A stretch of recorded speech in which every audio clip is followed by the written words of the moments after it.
અત્યારે હાલમાં આવી બહુ મોટી દુઃખદ ખબર ગીર સોમનાથના કોડીનારમાં દુર્ઘટના ઘટી છે। સિંઘોડા નદીમાં 2 સગીર બાળકો ડૂબતા મોત થયા છે। વિગતો મુજબ એક સગીર ડૂબતો બીજો સગીર બચાવવા પડ્યો હતો અને જેને પણ તરતા ન આવડતા હોવાથી બંનેનું મોત થયું હતું। તો આની વિગતવાર વાત કરવામાં આવે તો બંનેના મૃતદેહોને પાણી બહાર કાઢી પીએમ માટે મોકલવામાં આવ્યા છે। તો તમને જણાવી દઈએ મિત્રો કે એક સગીરની ઉંમર 7 વર્ષ અને બીજા સગીરની ઉંમર 15 વર્ષની હતી।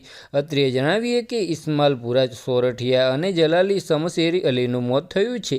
તો આની વિગતવાર વાત કરવામાં આવે તો ઘટનાને પગલે પરિવારમાં શોકનો માહોલ છવાયો છે। ઉલ્લેખનીય છે કે એક સગીર નદીમાં નાહવા પડ્યો હોવાનું પ્રાથમિક અનુમાન છે। જે ડૂબતો તેને બચાવવા માટે બીજો સગીર ગયો અને તેને પણ તરતા ન આવડતું હોવાથી બંનેના ડૂબવાથી મોત થયા છે। તો બસ આજ માટે આટલું જ, અને મારી યુટ્યુબ ચેનલ પર નવા હોય તો લાઇક, શેર અને સબસ્ક્રાઈબ કરી દેજો। ધન્યવાદ।